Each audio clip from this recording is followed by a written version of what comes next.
Oculus Quest is rolling out updates like there's no tomorrow, and they're ruining basic headset features while they're at it. We've got leaks on possible future Quest headsets with eye tracking and a possible Index 2 with hybrid tracking methods. More info on Larcenauts, which I predict will probably be the biggest multiplayer VR game this year. And at the end of the video, we're going to look at Upload VR's list of the Goriest VR games. So if you're into that kind of thing, stick around and don't worry, I won't judge.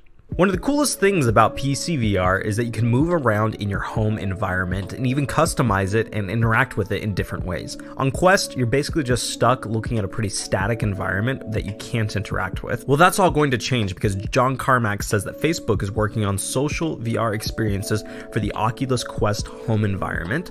This is an exciting addition to the Quest, and I'm not really surprised. Quest updates have been rolling out like hotcakes lately with new awesome features every time. That is, unless you're talking about version 29 that just released and basically ruined the headset. Yes, I mean ruined. Now, I haven't gotten to try out any of the new features because I guess I'm just always going to be the last person in the world to get any new features, even though I manually updated the headset to the newest version. Anyways, that aside, I have heard some horror stories regarding some of the new features, which come in stark contrast to the massive amount of VR YouTubers who are overhyping every single update. If you're from Reddit, the answer is yes, I am sucking up to whoever made this post right here.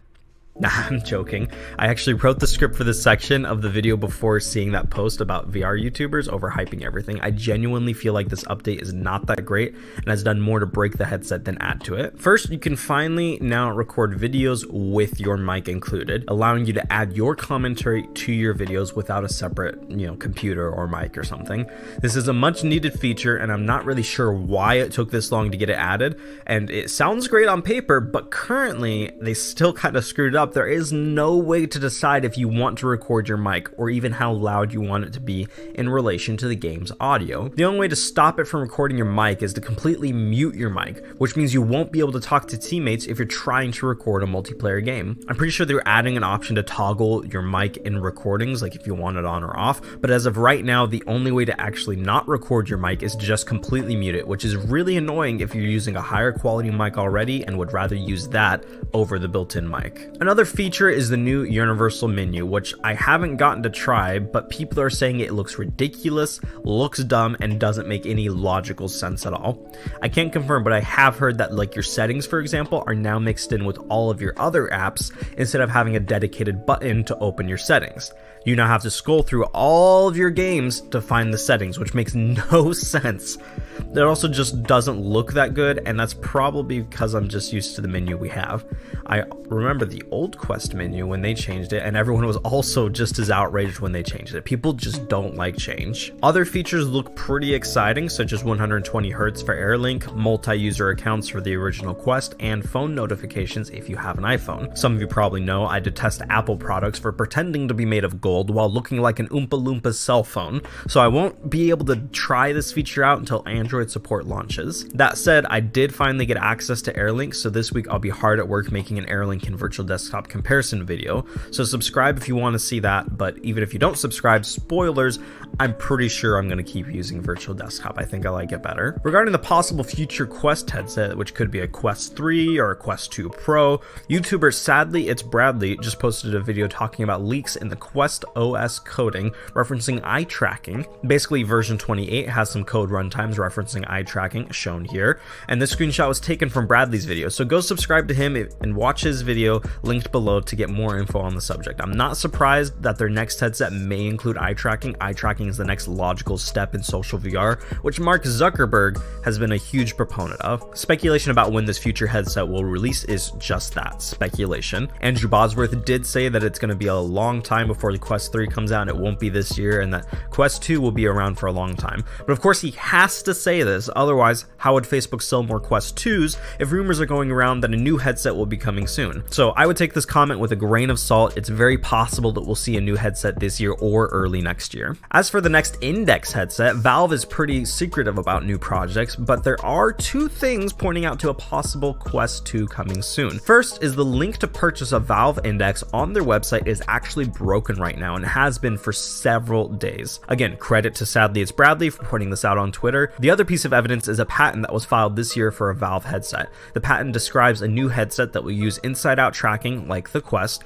but with the option to use outside-in base station tracking for those that want the superior quality of base station tracking. Having this hybrid approach will allow the headset to be sold without base stations, making it significantly cheaper. This patent is described in greater detail on, yet again, sadly it's Bradley's YouTube video, so honestly, I don't know what you're doing watching this video. Go subscribe to him, go watch him. He's doing a fantastic job of staying up to date on new hardware leaks. All that said, we don't really know when the Index 2 could possibly launch, but I hope it's soon enough to compete with HTC's new pile of trash, headsets. Red Dead Redemption 2 is now VR capable. You probably saw VR Oasis doing this on his channel. This mod for the PC version of the game was developed by the same developer who created the GTA 5 VR mod, which for some reason I still haven't tried yet, despite GTA 5 being one of my all-time favorite games. If you want to try the new mod for Red Dead Redemption, I believe you have to subscribe to the developer Luke Ross's Patreon. So if you're sick of killing hookers in GTA 5's VR mod, then go and move on to Red Dead's VR mod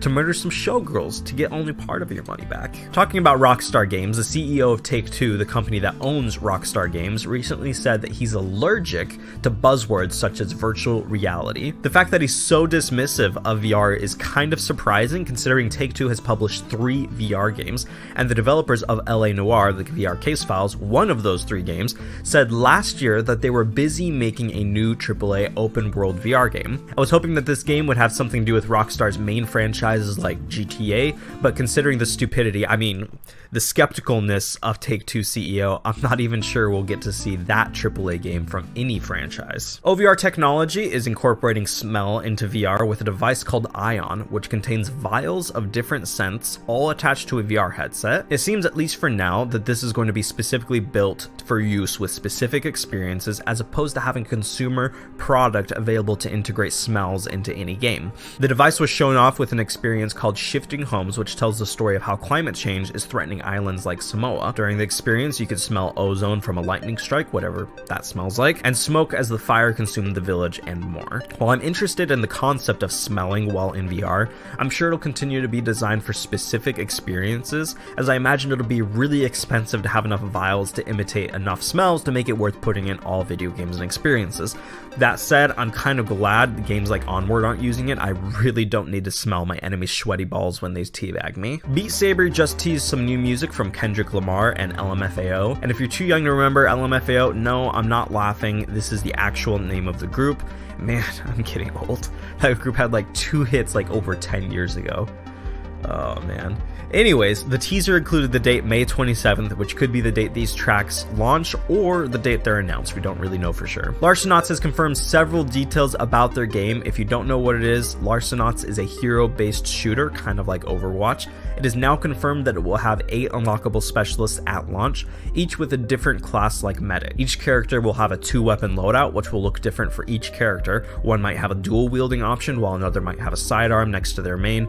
Every weapon will also have an overcharge ability that you can use once you've killed enough enemies, and outside of this, each character will have special abilities unique to them, which could be specific items like special grenades, or quick skills like a charge that throws you into the heat of battle. Each specialist in the game has 20 levels to progress through to unlock new stats and new character - weapon skins. They've also got power slates, as they call them, which, you can basically equip 2 of these power slates that upgrade your weapons or abilities. As far as maps and modes go, every mode supports 6v6 gameplay, and the game will launch with 3 game modes and 4 maps. The 3 modes are Team Deathmatch, Drone Hack, which is like Capture the Flag style type game, and Refuel, where you have to control different territories on the map to refuel your ship to get away. Lastly, we know that the game will be cross-play and will support cross-buy between the Quest and Rift versions, which I think is now becoming a standard for new VR games. Now on to talk about Upload VR's list of the Goriest VR games released so far. I gotta say, I found this article extremely amusing. It starts off by talking about how amazing VR is.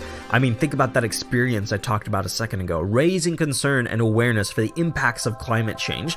VR lets you do amazing things. And then then it also lets you play Gorn, a massively violent game and probably the best way to get your rage out. It's no surprise that Gorn is a violent, not safe for work type game. I mean, the developers behind Gorn previously made the game called Genital Jousting, which is exactly what it sounds like, and I'm not even going to show it here because I don't want to get demonetized. Safe to say, Gorn rightfully deserves a spot on the list of the goriest games, but not as much as the next game, I think. Blade and Sorcery is very similar to Gorn, but it has much more realistic looking graphics. Is it bad that this game kind of turns me on? It has some of the best physics in VR, even better than Boneworks, and their magic casting ability is unparalleled. All of that, and you can chop people's limbs off right before throwing them off a cliff. Next on this list is The Walking Dead Saints and Sinners, the ultimate zombie experience for VR. I mean, zombies are inherently gory already, but this game takes it a step further as you'll probably stab more zombies in the head than you'll actually shoot. My favorite part about this is that you can actually stab zombies with a spoon. A freaking spoon! You can also use a katana to slice off heads and skewer them together for zombie barbecue. It's pretty awesome. The next game on this list is Resident Evil 7. I don't have much experience with this game, so I won't say much about it, but the last game on this list is 100% the scariest game I have ever played, and I haven't even played it in VR yet. It is Alien Isolation with the VR mod. I have yet to get past just a few minutes in this game because it is terrifying, especially when your friends decide to turn off the lights and don't tell you what game you're about to play. One game I would have included on this list is Lies Beneath, which is kind of like a zombie single-player shooter game. It is probably my favorite story-based game available on Quest, and it is not shy on gore. That said, the art style is a little bit unique and cartoony, but that's also one of the best parts of the game. I love the art style, but it might not come across as very gory to some players. But that said, I mean, Gorn made it on the list, and I cannot think of a more cartoony game than Gorn. Anyways, that's it for this week's episode of Untitled Series. I still don't have a good name for it, but I've enjoyed making it to keep up with the VR news and share some of my opinions. I don't think it'll be an exclusively news style video series, but more a series where I update you on some news topics while giving my thoughts on it. And like in this video, we also talk about other relevant VR hot topics that I couldn't fill an entire video with alone. So I hope y'all are enjoying. I want to thank my YouTube members. Y'all are amazing and are helping this channel more than you can know. But that's it. I'm out.